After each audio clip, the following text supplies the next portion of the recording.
Hello, and welcome to Harry Potter and the Methods of Rationality, the podcast. Written by Eliezer Yudkowsky, read by Eneasz Brodsky, based on the works of J.K. Rowling.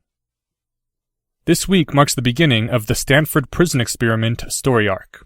It was after I finished reading this arc that I decided to launch the Methods of Rationality podcast as my own little way to help spread rationality a little bit in the world.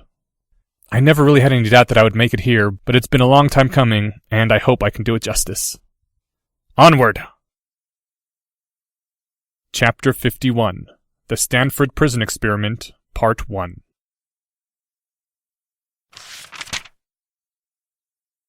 Saturday. Harry had run into trouble falling asleep Friday night, which he had anticipated might happen, and so he had decided to take the obvious advanced precaution of buying a sleeping potion.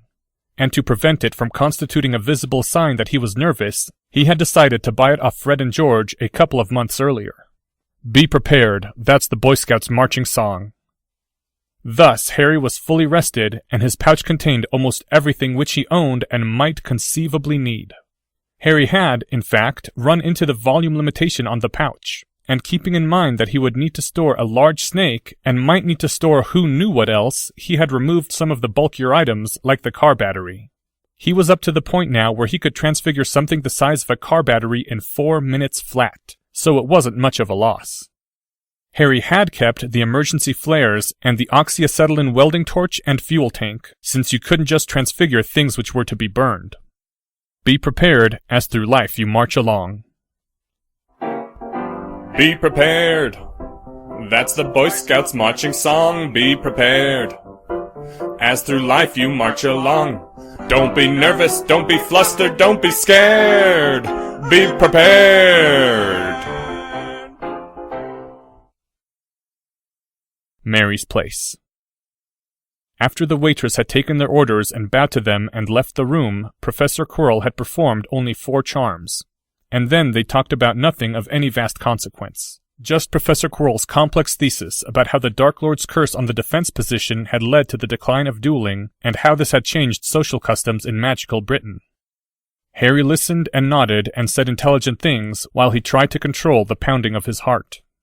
Then the waitress came in again bearing their food, and this time, a minute after the waitress had departed, Professor Quirrell gestured for the door to close and lock, and began to speak 29 security charms, one of the ones in Mr. Bester's sequence being left out this time, which somewhat puzzled Harry.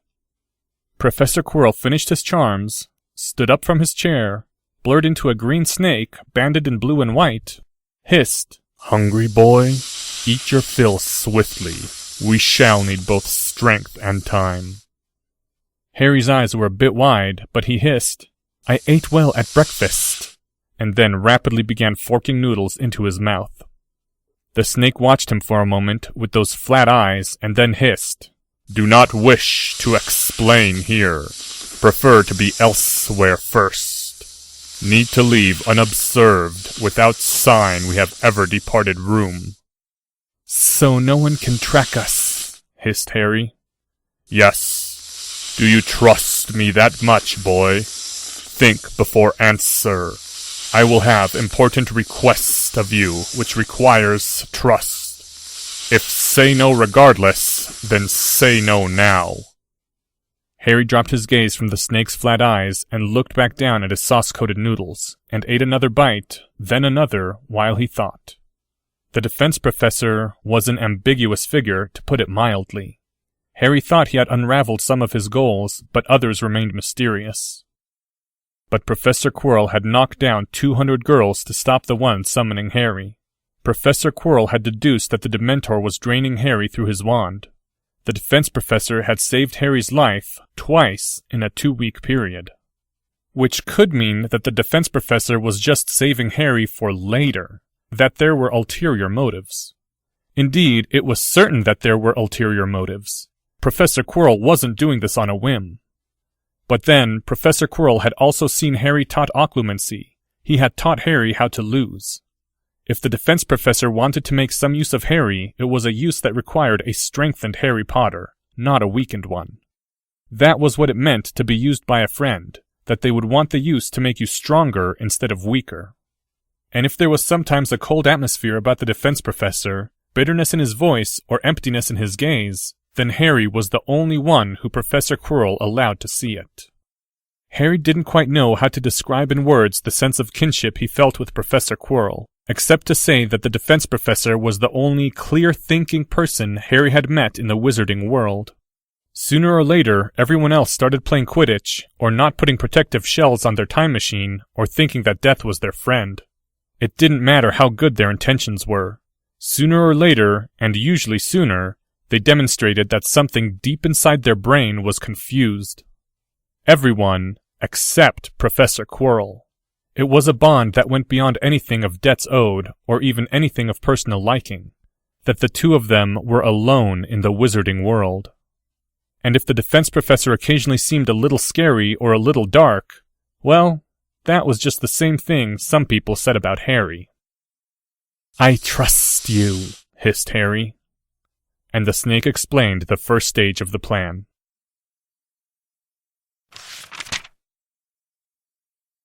Harry took a final forkful of noodles, chewed. Beside him, Professor Quirrell, now in human form again, was eating his soup placidly, as though nothing of special interest were occurring. Then Harry swallowed, and in the same moment stood up from his chair, already feeling his heart start to hammer hard in his chest.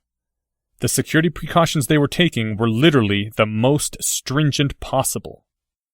"Are you ready to test it, Mr. Potter?" Professor Quirrell said calmly.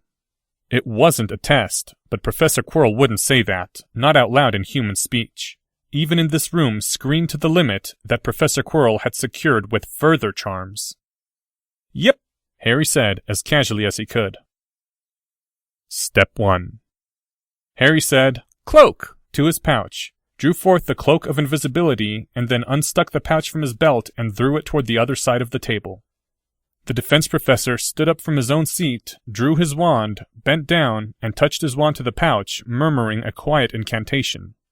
The new enchantments would ensure that Professor Quirrell could enter the pouch on his own in snake form and leave it on his own, and hear what went on outside while he was in the pouch. Step 2. As Professor Quirrell stood up from where he'd bent over by the pouch and put away his wand happened to point in Harry's direction, and there was a brief crawling sensation on Harry's chest near where the time turner lay, like something creepy had passed very close by without touching him. Step 3. The defense professor turned into a snake again, and the sense of doom diminished. The snake crawled to the pouch and into it, the pouch's mouth opening to admit the green shape, and as the mouth closed again behind the tail, the sense of doom diminished further. Step 4. Harry drew his wand, being careful to stand still as he did it, so that the time turner would not move from where Professor Quirrell had anchored the hourglass within the shell in its current orientation. "Wingardium Leviosa," murmured Harry, and the pouch began to float toward him. Slowly, as Professor Quirrell had instructed, the pouch began to float toward Harry, who waited, alert for any sign the pouch was opening, in which case Harry was to use the hover charm to propel it away from him as fast as possible. As the pouch came within a meter of Harry, the sense of doom returned. As Harry reattached the pouch to his belt, the sense of doom was stronger than it had ever been, but still not overwhelming. It was tolerable.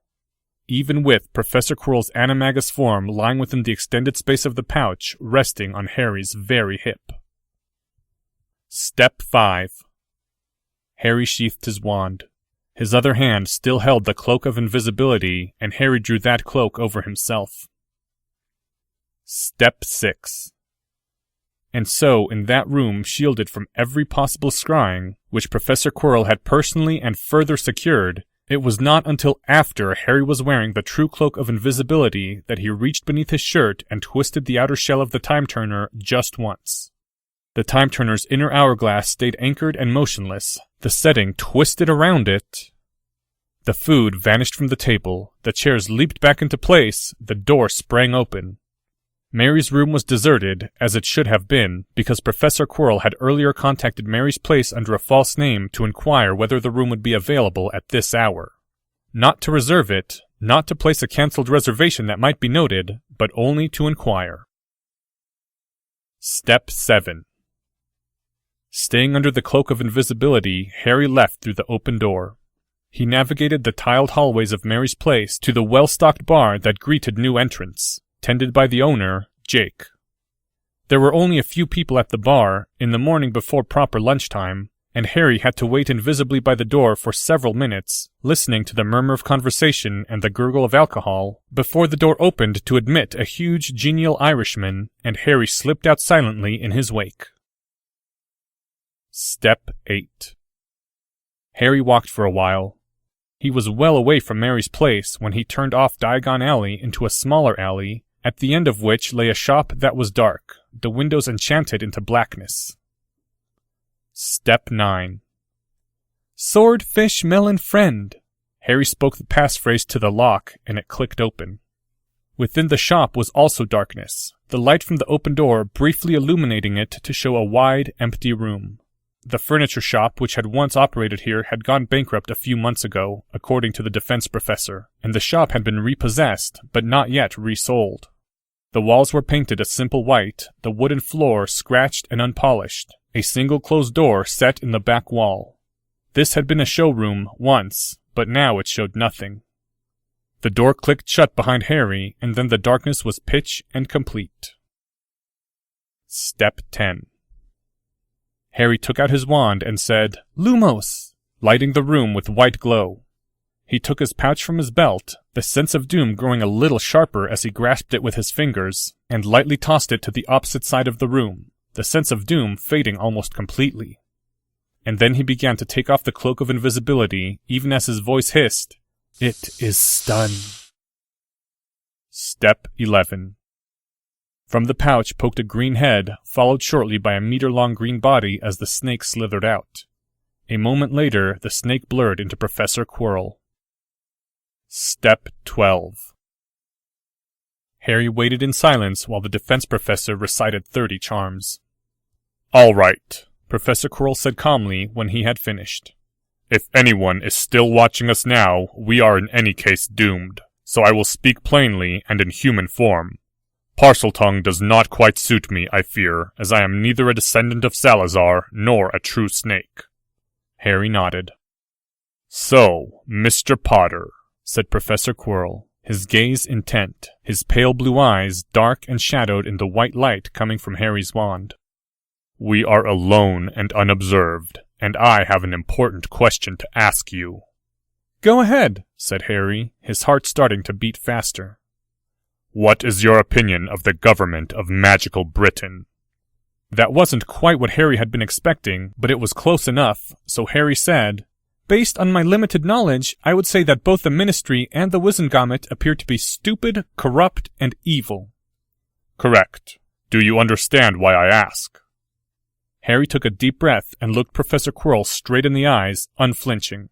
Harry had finally worked out that the way to make amazing deductions from scanty evidence was to know the answer in advance, and he had guessed this answer fully a week ago. It needed only a slight adjustment. "You are about to invite me to join a secret organization full of interesting people like yourself, one of whose goals is to reform or overthrow the government of magical Britain. And yes, I'm in." There was a slight pause. "I'm afraid that is not quite where I intended to direct this conversation," said Professor Quirrell. The corners of his lips were twitching slightly. "I merely plan to ask for your help in doing something extremely treasonous and illegal." "Damn," thought Harry. Still, Professor Quirrell hadn't denied it. "Go on." "Before I do," there was no levity in his voice now. "Are you open to such requests, Mr. Potter? I say again that if you are likely to say no regardless, you must say no now. If your curiosity impels you otherwise, squash it." "Treasonous and illegal doesn't bother me. Risks bother me, and the stakes would need to be commensurate, but I can't imagine you taking risks frivolously." Professor Quirrell nodded. "I would not. It is a terrible abuse of my friendship with you, and of such trust as is placed in my teaching position at Hogwarts." "You can skip this part." The lips twitched again, and then went flat. "Then I shall skip it. Mr. Potter, you sometimes make a game of lying with truths, playing with words to conceal your meanings in plain sight. I, too, have been known to find that amusing. But if I so much as tell you what I hope we shall do this day, Mr. Potter, you will lie about it. You will lie straight out, without hesitation, without wordplay or hints, to anyone who asks about it, be they foe or closest friend. You will lie to Malfoy, to Granger, and to McGonagall. You will speak, always and without hesitation, in exactly the fashion you would speak if you knew nothing, with no concern for your honor. That also is how it must be. There was silence then, for a time. That was a price measured in a fraction of Harry's soul. Without telling me yet, can you say if the need is desperate? There is someone in the most terrible want of your help, Professor Quirrell said simply, and there is no one who can help them but you. There was another silence, but not a long one. All right, Harry said quietly. Tell me of the mission. The dark robes of the defense professor seemed to blur against the shadow on the wall, cast by a silhouette blocking the white light of Harry's wand. The ordinary Patronus charm, Mr. Potter, wards off a Dementor's fear, but the Dementors still see you through it. They know that you are there. Only, not your Patronus charm. It blinds them, or more than blinds them. What I saw beneath the cloak wasn't even looking in our direction as you killed it, as though it had forgotten our existence even as it died. Harry nodded. That wasn't surprising. Not when you confronted a Dementor on the level of its true existence, beyond anthropomorphism. Death might be the last enemy, but it wasn't a sentient enemy. When humanity had wiped out smallpox, smallpox hadn't fought back. Mr. Potter, the central branch of Gringotts is guarded by every spell high and low that the goblins know. Even so, those vaults have been successfully robbed, for what wizardry can do, wizardry can undo.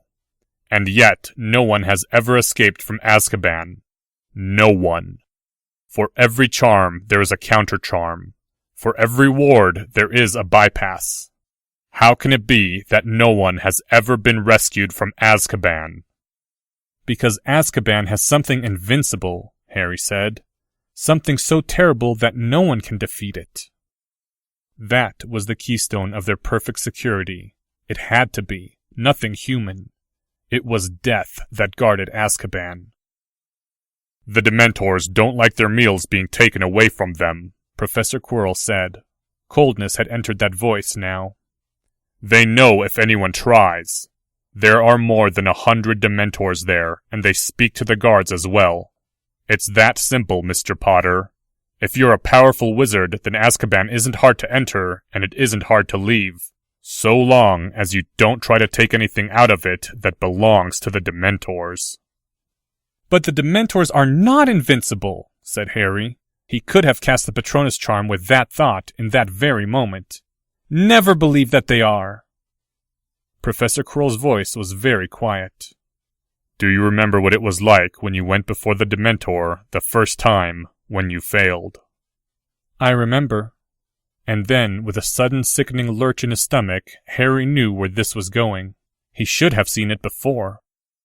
There is an innocent person in Azkaban, Professor Quirrell said. Harry nodded. There was a burning sensation in his throat, but he didn't cry. The one of whom I speak was not under the Imperious curse, said the defense professor, dark robe silhouetted against a greater shadow. There are surer ways to break wills than the Imperious, if you have the time for torture and legilimency and rituals of which I will not speak.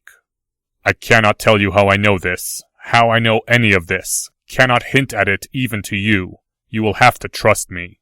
But there is a person in Azkaban who never once chose to serve the Dark Lord, who has spent years suffering alone in the most terrible cold and darkness imaginable, and never deserved a single minute of it. Harry saw it in a single leap of intuition, his mouth racing almost ahead of his thoughts. There was no hint, no warning. We all thought. A person by the name of Black, Harry said. There was a silence. Silence while the pale blue eyes stared at him. Well, said Professor Quirrell after a while. So much for not telling you the name until after you had accepted the mission. I would ask whether you're reading my mind, but that's flatly impossible. Harry said nothing, but it was simple enough if you believed in the process of modern democracy. The most obvious person in Azkaban to be innocent was the one who hadn't gotten a trial. "I am certainly impressed, Mr. Potter," said Professor Quirrell. His face was grave. "But this is a serious matter, and if there is some way others could make the same deduction, I must know. So tell me, Mr. Potter, how in the name of Merlin, of Atlantis, and the void between the stars, did you guess that I was talking about Bellatrix?"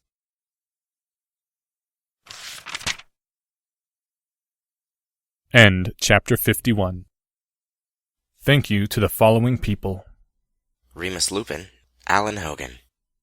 The original text for this chapter can be found at hpmor.com. A link is included in this file's description. Recordings, questions, and comments can be sent to hpmorpodcast@gmail.com. If you enjoyed this podcast, please help spread the word at your social forum of choice. If you're interested in learning more about the art of rationality, please visit lesswrong.com, an online community of aspiring rationalists founded by Eliezer Yudkowsky. Some sound effects used are courtesy of the Free Sound Project. Attribution links can be found in this file's description. The music used is Catch That Goblin by Skaven. Thank you for listening, and come back next week for chapters 52 and 53, The Stanford Prison Experiment, Parts 2 and 3.